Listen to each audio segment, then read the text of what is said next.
Hi everybody, I'm Brian. Say hi, Brian. Hey, that worked. I'm the co-director for the Midwest PBIS Network. I'm a partner with the Center on PBIS. Before we get started, if I could just, I don't know if you've heard, last night, there was a mass shooting in Maine.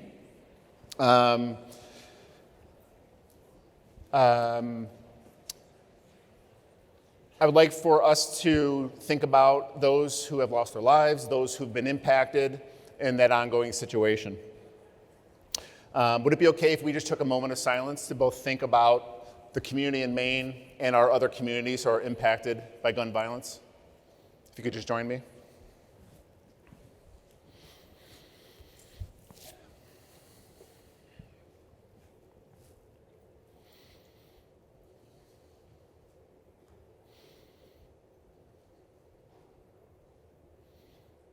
Thank you.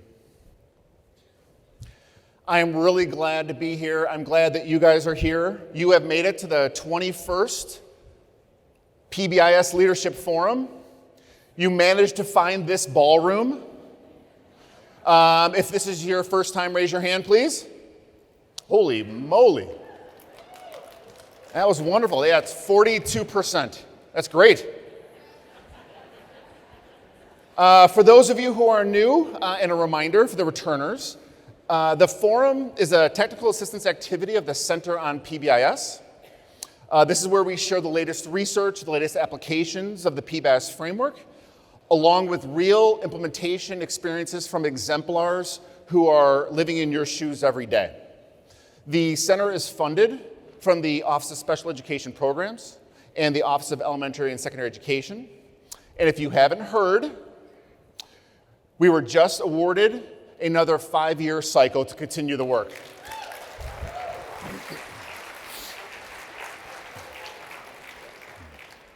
We want to get started right away by hearing from the Director of the Office of Special Education Programs, Valerie Williams.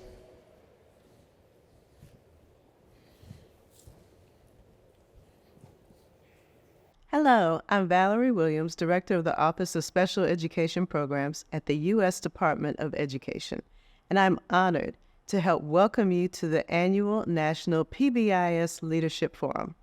I come to you today to share the deep appreciation the department has for the work you do every day, supporting schools, districts, and states in their application of the PBIS framework is critical to increasing the effectiveness of school environments to ensure the academic as well as social, emotional, and behavioral success of all of our children and youth.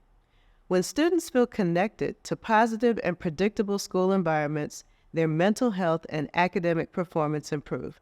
However, the consequences of the pandemic, which includes social isolation, illness, and family hardship, have led to decreased feelings of connectedness for our students. In order for students to thrive in school, they need a strong foundation of overall wellness.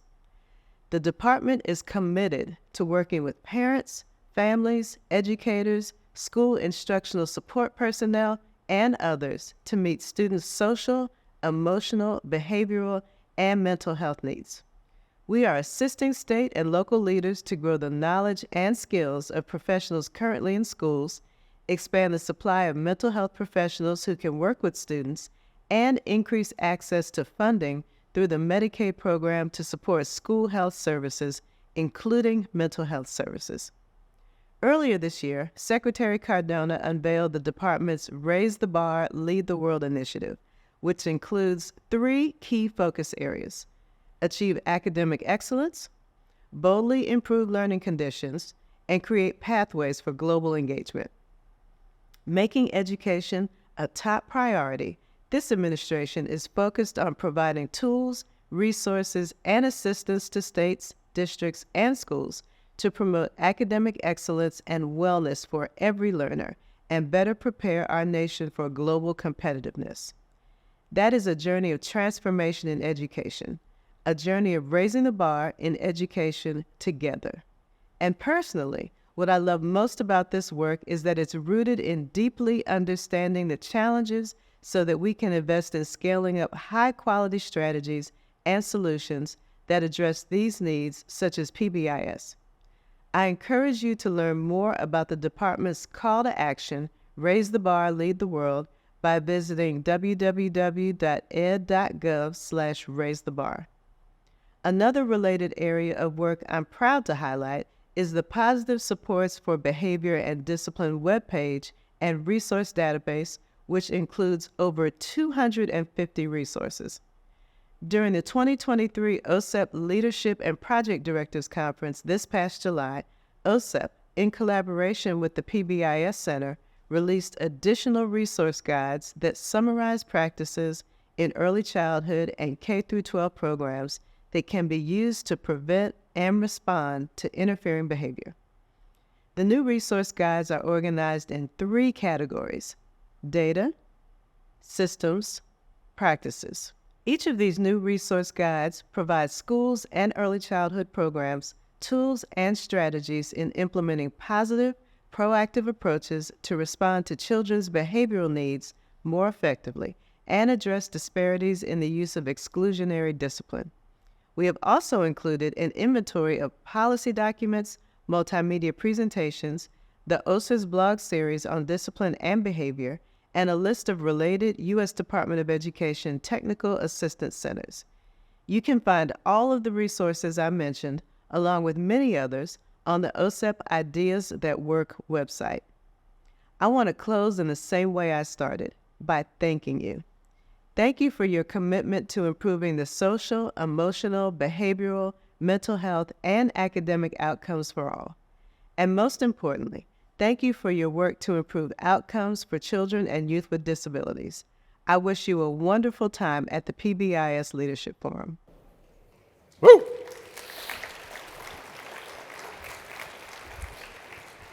Thank you to Director Williams. The guides you referenced are exceptional resources for you to implement positive and proactive supports for your students. We linked to them directly in this deck, which will be available on our app and on the forum website. All right, this forum takes an entire year to plan. Just like your own wedding, it's over in a flash. It's only possible through the dedication of our team. I want to thank Cheryl, Patty, Alana, Jennifer, Sarah, and Doug. Are you here? Are any of them here? They are working. They're working. Please take a moment. They're wonderful. Thank you. Please take a moment to see them at the registration desk. Thank them. A year of planning, and here we are. I also want to thank Lucille and Heather, who support this entire process and have gotten us to this point. So thank you both.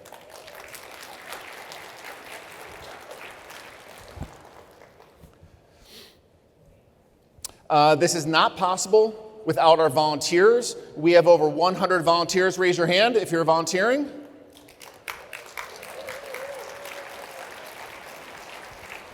You will see that because they have a purple ribbon on their badge. They are amazing. Look for anybody that's wearing a volunteer badge or a staff badge, and they can help you. In addition to 48 states, we are welcoming guests from other countries. We have Australia here. They're everywhere. Canada. And where's our Netherlands friends? Whoa! Front and center. I love it. Thank you for coming. We're very excited. 1,900 folks are in attendance. All right, what can you expect today or in the next 2 days? We have 60 sessions. We have 10 content strands and some other activities I'm going to talk about in a minute. Here are some logistics for this event to make sure you maximize your experience. You either sign up for a strand, or you're going to go to all of those sessions in the strand, or there are single sessions you could choose from. So you're going to follow one of those paths each day. Do you have the app? Okay. I don't know how you're here without it. So you need to use the app. That is your conference book. I'm going to give you a few suggestions fast to make sure you understand how to use it, and then we're good to go. On the app, click on Agenda. Then you'll know what you're registered for. Yes, you are already registered for sessions. If you want to switch a session, you first have to deselect something that you have to add something new. Please pay attention, though. Sessions are very full.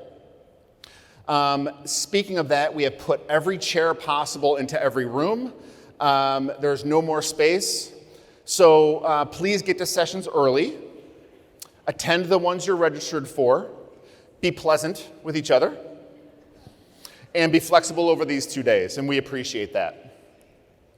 Back to the app, there's a chat option for you to communicate with other people here. There's a notifications in the top right. That's where you can see messages from us. Please check your notifications. And everybody wants to know, how do you get the materials?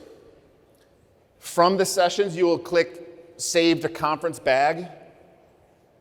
And then when you're in the conference bag icon, there's these little ellipses on the top right. You can email all the materials to yourself. Materials are also posted on the forum page on pbis.org. Okay. I don't know if you know, but data is one of the 5 essential elements of PBIS. If you've heard of that before, that might be new if you're new. Please complete every evaluation. There's one for every session you're in. There's one for the keynotes. There's one for the overall event. It all really matters, so please take the time to give us that feedback. We have one new ribbon this year that we want to highlight. Do you know that we're in a validation phase of a new tiered fidelity inventory? Some of you might know that. It's going to be the 3.0. Some folks here have already taken it. Do you have if anybody here had that badge, had that 3.0 on their badge? Okay, a few of you. If you see that, please ask them about their experience and join us in this effort. This is a big endeavor for the center, and we're very excited. Maybe by this time next year, we will know if it's validated.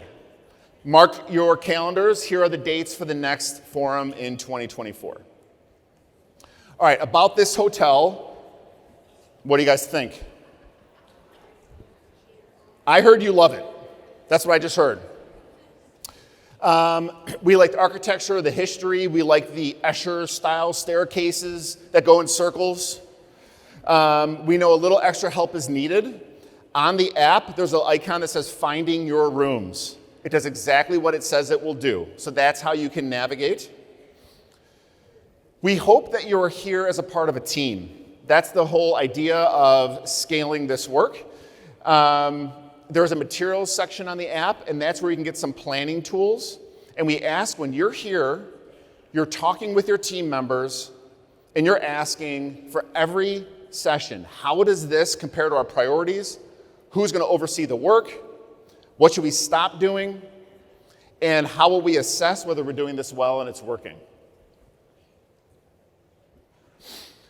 A couple more things from today. At 4 o'clock, we have facilitated discussions. Great opportunity for deeper conversation about any topic. Please join those. At 5:30, networking, posters from 50 different groups who are going to share their experience with PBIS. The poster session is a highlight of the forum every year. You don't want to miss that. Some logistics. There is no lunches on your own, but we will have a cookie snack today. We'll have a healthy AM snack in the morning. Speaking of tomorrow, we start earlier. Be in this room before 8 a.m. Yep. And you really want to be here because tomorrow we are fortunate to have a panel, Perspectives from the Field, and this is going to feature 2 high school students who are going to share their personal experiences with this work. It's going to be exceptional. You absolutely want to be here. All right, and that brings us to today's keynote.